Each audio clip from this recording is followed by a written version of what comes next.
भारताने घेतलेल्या आक्रमक पवित्र्यानंतर पाकिस्तानला धडकी भरलेली आहे।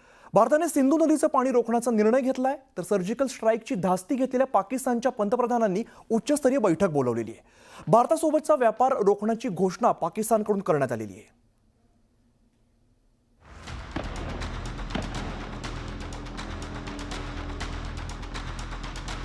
पहलगाममध्ये करण्यात आलेल्या दहशतवादी हल्ल्यानंतर भारताने आता चौफेर काउंटर अटॅक सुरू केलाय।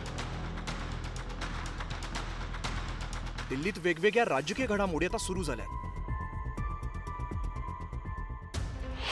परराष्ट्र मंत्रालयाने बोलवलेल्या बैठकीला अमेरिका, चीन, रशिया, जपान, ब्रिटनसह अनेक राजदूत उपस्थित होते। भारताने सिंधू नदीचं पाणी रोखण्याचा निर्णय घेतलाय।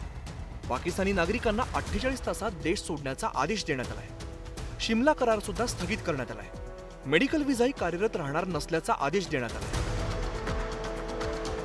त्यातच पश्चिम किनारपट्टीवरती INS सूरतवरून यशस्वी क्षेपणास्त्र चाचणी करण्यात आली। भारताच्या पवित्र्यानंतर कराचीमध्ये सुरक्षेत वाढ करण्यात आली।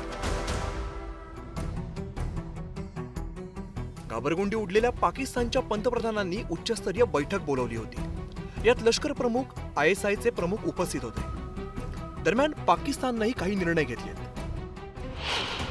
भारतासोबतचा व्यापार पाकिस्ताननं रोखलाय। वाघा सीमेवरील चौकी तातडीने बंद करण्याचा निर्णय पाकिस्ताननं घेतलाय।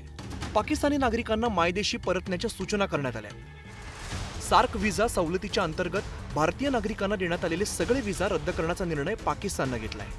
भारतीय विमान कंपन्यांना पाकिस्तानी हवाई हद्दीचा वापर करण्यास बंदी घालण्यात आली आहे। तर पाकिस्तानातील दहशतवाद्यांची खुमखुमी संपलेली नाही। तू कहेगा कि पाकिस्तान का पानी रोकेंगे, कश्मीर के अंदर डैम बना के तुम पाकिस्तान के पानी को रोकोगे, पाकिस्तान की ज़राअत सनत का खात्मा करके, पाकिस्तान की मईशत तबाह करके CPEC के मंसूबे नाकाम करने के लिए तू बड़के मारेगा और तू चाहेगा हम चुप रहे। पाकिस्तानची अर्थव्यवस्था आधीच संकटात सापडली। त्यातच भारताने निर्बंध घातल्यामुळे पाकिस्तानची स्थिती बिकट होणार आहे। परिणामी कोणताही आतताईपणा केला तर पाकिस्तानचे 2 तुकडे होण्याची शक्यताही नाकारता येत नाही। Bureau report, news 18 Lokmat.